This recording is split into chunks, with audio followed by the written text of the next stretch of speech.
There are many different reasons why you may be having problems with your Wi-Fi in your house, and there could be many different solutions for that. But an obvious one could be you simply may not be taking advantage of the latest available technology, which is Wi-Fi 6. You see, Wi-Fi 6 has been out for almost about 2 years at the time I'm recording this video, end of 2020. But many people still don't know enough about Wi-Fi 6, and therefore they don't even know if they should upgrade or not. In this video, we're going to talk about the basics of Wi-Fi 6, the benefits it offers, and whether or not you should consider upgrading. And by the way, make sure you watch the entire video for the giveaway instruction. I have 2 Wi-Fi 6 routers that I'm giving away. Coming right up.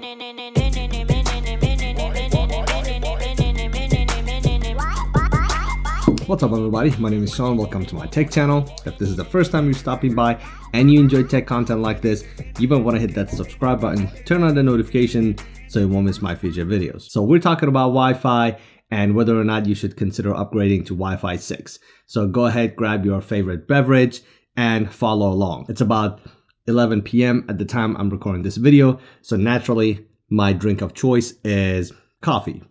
Peet's coffee with white chocolate mocha creamer. You see, Wi-Fi's have always had goofy names: 802.11a, b, g, n, ac, and latest is AX. An average consumer is really not going to understand how these different series are progressing, so IEEE actually starts giving these Wi-Fi technologies a common name. So latest technology, 802.11ax is Wi-Fi 6, and prior to that, 802.11ac was Wi-Fi 5, and so on and so forth. Every time a Wi-Fi technology has changes and improves, naturally we expect for it to offer faster speed. For example, from Wi-Fi 4 to Wi-Fi 5, we went from 150 megabits per second speed to 866 megabits per second. And then from Wi-Fi 5 to 6, from 866 to 1201 megabits per second. Yes, I know a jump from Wi-Fi 5 to Wi-Fi 6 is not as big as the previous jump, but there are so many efficiencies are built into Wi-Fi 6 that really makes it worth upgrading. There are 3 things that are important to know about Wi-Fi 6, and I promise I'm gonna explain it in the simplest term possible so you can follow along. A common problem that we have nowadays is in our households, we have more and more number of connected devices, from different tablets, cell phones, smart TVs, Apple TV, connected devices such as smart bulbs, Ring camera, secure system, baby monitors, and they're all connected into our Wi-Fi network. And Wi-Fi 6 focuses to trying to fix a lot of those problems. Before I jump in to tell you the benefit of Wi-Fi 6, first I need to tell you normally how Wi-Fi protocol works. You see, Wi-Fi uses a polite protocol, which means at any given time your router typically can only talk to one device at a time, regardless of how big of a bandwidth they need. Until second wave of Wi-Fi 5, they introduced a technology called mu-mimo, multi-user, multiple input, multiple outputs. And with the Wave 2 technology in Wi-Fi 5, your router is now capable of talking to 4 devices at once. Now the big deal in Wi-Fi 6 is now you're able to use mu-mimo technology to be able to talk to 8 devices at once. The other benefit of Wi-Fi 6 is OFDMA technology. Now the simplest way to explain that is, think of, hold on one second. I'm gonna borrow my son's whiteboard to try to explain this. So think of your bandwidth like a highway, right? And the data that are going through this highway, think of them as cars, right? When you're talking to one device and there's only very little data needs to transmit through, you're only taking this much of the highway, right? It's a very, very small segment of this highway. The problem is all this, just bit my tongue. The problem is rest of this bandwidth is being wasted. With OFDMA, your router is smart enough to be able to detect and divide this bandwidth and potentially talk to 30 devices at once. And that's where the efficiency comes in place. So it may recognize you are streaming some movie and it allocate a little bit larger segment of it, of this highway to that streaming device. And then maybe a baby monitor here that a lower quality streaming, and then some small segments for some of your connected devices and things like that. Now, OFDMA and mu-mimo, they actually work hand in hand. So OFDMA, it reduces latency and increases efficiency, while mu-mimo, it increases capacity, and both of them working together, that's where you get that efficiency during peak times in your household when you have multiple people in your house. Everyone's on their phone watching TikTok, YouTubes, whatever. Someone's, streaming something on TV, and you're still going to be able to get better connection than you did with Wi-Fi 4 or Wi-Fi 5 routers.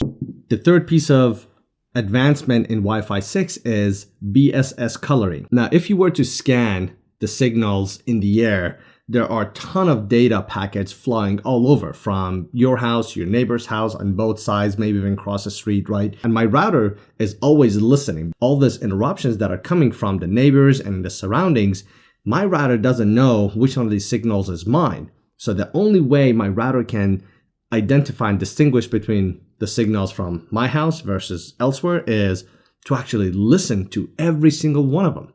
And that causes disruption in the connection in my own household. I know it seems very simple, but that's how it works. But in Wi-Fi 6, essentially, all the packets that are being sent from within my own Wi-Fi, they're going to be having their own colors, hence the BSS coloring. Now, Juplink reached out to me. They wanted me to test the new RX4-1800 Wi-Fi 6 router. I actually worked with them last year. They sent me the first version of their Wi-Fi 6 router that came out about a year ago.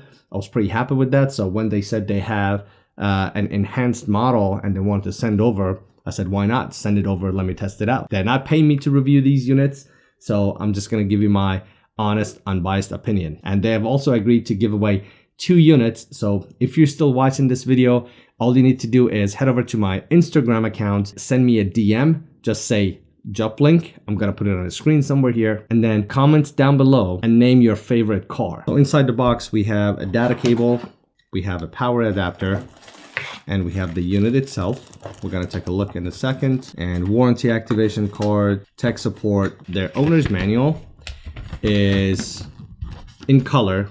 So I have already opened one of them. As you can see, I got 2 units. The other one is already connected to my phone, and I've been doing some tests throughout the day, and I will share those results with you in a moment.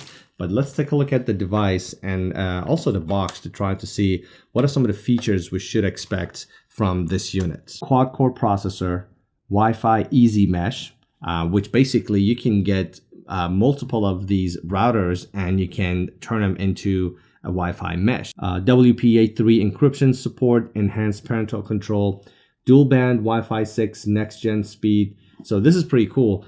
Instead of you deciding which band you want to connect to, 2.4 or 5 gigahertz, you can actually have the system decide for you. So you can have them combine the 2.4 and 5 gigahertz and put it on one SSID. So you connect to one Wi-Fi and the system can decide whether that device can and should connect to a 2.4 or 5 gigahertz. So looking around, there is only a single LED indicator up front.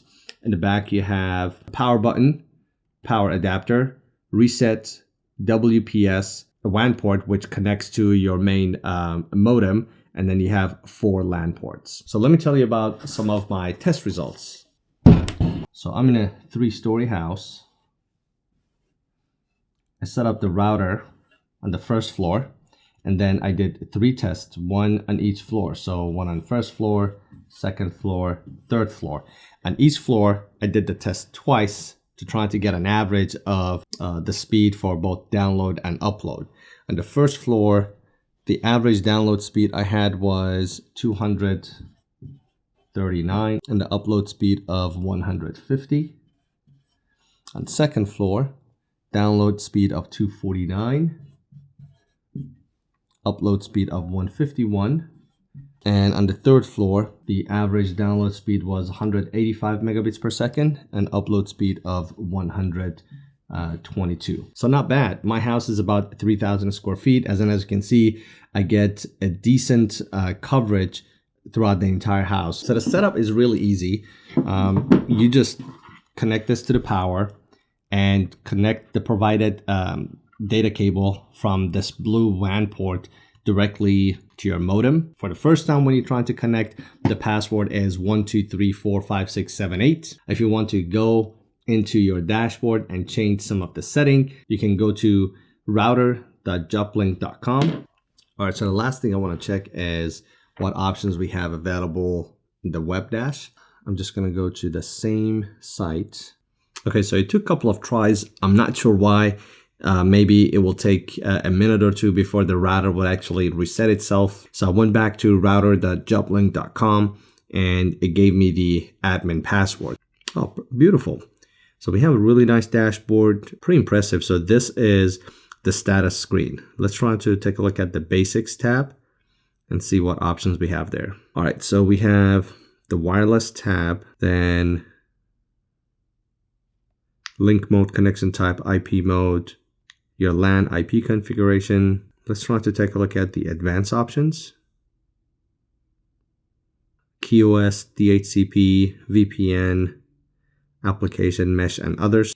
All right, we got DMZ, port forwarding.